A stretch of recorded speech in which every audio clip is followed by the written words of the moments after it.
Today we're talking about The Knocking, which they've described as being an eco-horror. I've never heard of an eco-horror before. I've heard of elevated horror, supernatural horror. Anyway, I'm Phil. We are Boys on Film. Look, we've got Matt and we've got Paul. You've both been busy. Matt, you've released an album, 2 albums, 1 remix album. And Paul, you've been at Edinburgh. I have, yeah. So let's talk about The Knocking then. So it's an eco-horror, an interesting story. 3, they're orphans, aren't they? And they go back to a house that they grew up in. So it's their childhood home. Their parents were allegedly murdered. It seems like they're not massively close, and the reason that they get together and go to the house is finally things have cleared legally and the house has passed over to them. And I guess because of stuff that happened there, it's taken a long time for that to happen. So it's quite a few years after this, whatever happened, which we know quite quickly was the murder of their dad and the disappearance of their mum, thought to be murdered as well.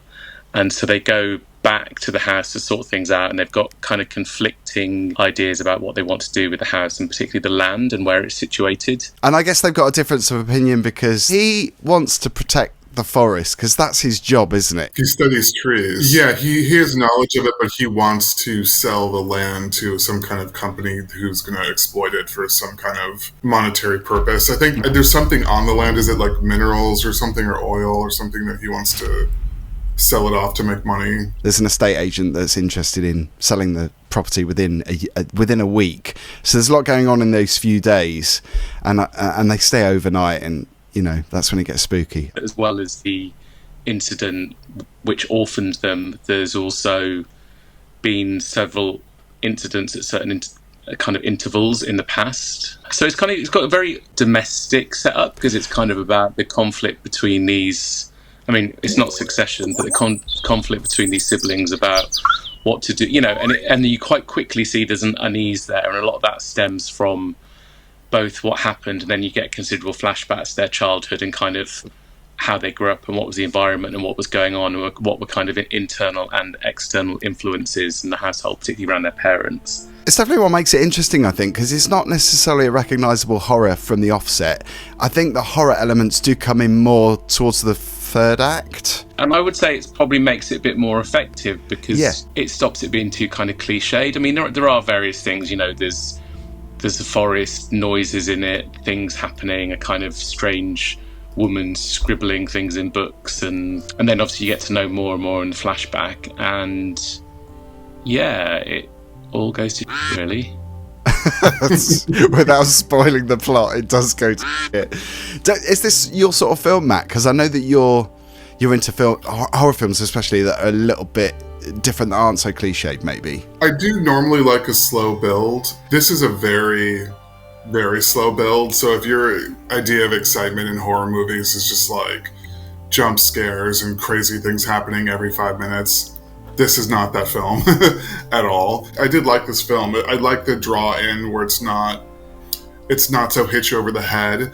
It is a little slow and kind of moving things along, and there's not a ton of scares. There's not a ton of gore or like craziness, which is like, I wish it would have dialed it up a little bit. It's more of like a spooky ghost story and less of a horror creature, you know, all the rest of what you think of horror movies as. So it's horror, but it's also more like psychological family drama mixed with horror. I think that's why it works, to be honest, because you got that underlying tension. You know, I mean, at the beginning, because these siblings have reunited, you sense that there's something there, that why they don't get on, why they haven't necessarily been in touch, and you begin to find out why that is. And I quite like that. I quite like that claustrophobia as well, because obviously they're all together in that creepy house in the middle of the forest. So you've got that element, but you've also got the psychological and the relationships tension going on as well, which I think makes it more chilling, especially towards the end. There's an unease about them. Things don't seem right, but they don't seem particularly f***ed up, considering particularly the younger sibling, who right at the beginning we see as a girl trapped in a cage while seemingly parents are being murdered and stuff. So that almost adds to it. It's interesting you said it felt quite slow, because it's actually a relatively short film. It's like 88 minutes long, and I did think it seemed longer than that. For me, I think it pays off a bit that the sort of shocks come thick and fast later on. The ending I found really really unsettling, particularly one thing that happens to some characters that has really weighed on my mind since, and it's like really stuck with me. I'm still thinking of that final scene. I think if you're someone that suffers with claustrophobia, I think you are going to hate it. It's going to really tap into some fears that you have, and the atmosphere is really good and really effective. The directors, it's their first feature, so I think that's pretty amazing, actually. Yeah, I think it's the whole production design and everything looks really great. Even if you feel like it's slow or it's like you kind of want something to happen, I'm not going to spoil it, but the ending last couple of minutes really make the point of the whole movie, and you kind of understand what's going on. It's like a wrap up that is really smart and scary, thought provoking, and it sticks with you. It's one of those kind of endings that kind of makes up for any kind of faults in the film before that. I thought the acting was good as well. I thought the three leads, the three siblings, were really strong. I can see this as a sort of thing that could get remade as in an language setting, and then maybe it would then be a bit more mainstream in terms of some of the setup and stuff. I guess maybe considering so much of it is about the land they live on in this forest, maybe it would be nice to have had a bit more of that in it earlier on. There was a lot of the key scenes with them in the house, when actually it's not really a haunted house film, it's more a is there something in the woods film, and then taps into that sort of like powers beyond our humanity, and which then links into sort of possibly pagan beliefs, and other films have sort of gone towards that territory, but it doesn't quite do that. You're right though, because the story is really strong. It's an interesting concept. I think maybe if they put a little bit more in it to keep, I don't know, a popcorn horror audience happy, I think maybe it could potentially be an even bigger hit. We mentioned it in another review recently, a Ben Wheatley film called In the Earth. I thought of that movie exactly when we were watching this film, because it's another forest. The forest is alive, and it's the one in control kind of situation that this reminded me of.